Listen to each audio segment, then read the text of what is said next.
الحمد لله وحده والصلاة والسلام على من لا نبي بعد. په روژه کې د سهار د اذان په وخت کې د خوراک او د څښاک مسئله. په روژه کې د سهار د اذان په وخت کې خوراک او څښاک روژه فاسدوي. ګورئ ورونو، په روژه کې شیطانان تړلی کیږي، لیکن په انسانانو کې د شیطانانو شاګردان لګیا وي، کوشش کوي چې د خلکو روژې فاسدې کړي.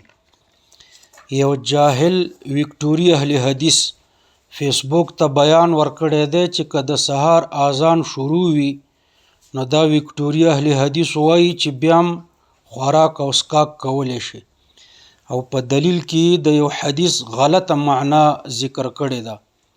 حدیث داسې دی چې اذا سمع احدکم النداء والاناء فی یده فلا يدعوه حتى يقضي حاجته منه. بیهقي. د دې حدیث غلطه ویکټوري معنا دا ده چې د سهار د اذان په وخت کې خوراک او څښاک کولی شي. دا ویکټوري معنا غلطه او شیطانی معنا ده. د دې حدیث صحیح معنا خپل نبی کریم صلی الله علیه وسلم ذکر کړی ده. د صحیح مسلم په حدیث کې د دې حدیث معنا داسې راغلی ده. خلاصه دا ده چې د نبی کریم صلی الله علیه وسلم په زمانه کې 2 اذانونه کېدل. اول اذان د پیشنمي دپاره حضرت بلال رضی الله عنه کولو، او دوهم اذان د سهار د لمانځه دپاره ابن ام مکتوم رضی الله عنه کولو. نو نبی کریم صلی الله علیه وسلم چې فرمایلیو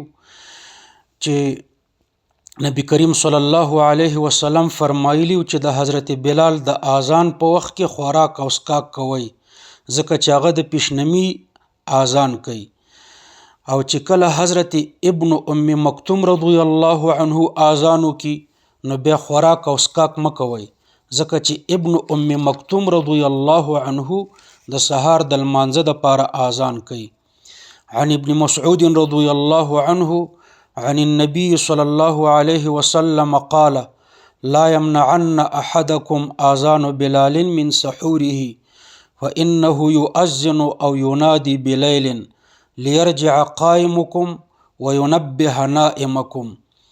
یعنی چې د حضرت بلال اذان تاسو د پیشنمي نه منع نه کی، ځکه حضرت بلال د شپې یعنی د پیشنمي په ټیم کې اذان کوي چې تهجد گزار پیشنمي ته راشي او ویده راویښ شي، نو دا د پیشنمي اذان دی، د سحر اذان نه دی. دارنګې بخاري او مسلم کې د حضرت عایشه او د حضرت عبدالله ابن عمر رضی الله عنهما حدیث دی ان رسول الله صلی الله علیه وسلم قال ان بلالا يؤذن بلیل فکلوا واشربوا حتى ينادي ابن ام مکتوم.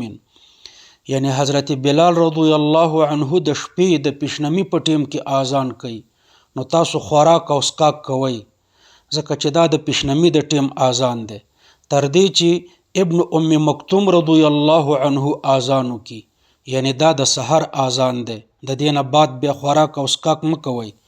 خلاصه دا چې د سهار د وخت د داخلېدلو سره چې کوم اذان کیږي، نو که په خوله کې د ډوډۍ وه او یا د اوبو ګیلاس خولې ته نیولی وم، مې تېروئ، روژه مو ورباندې فاسدېږي.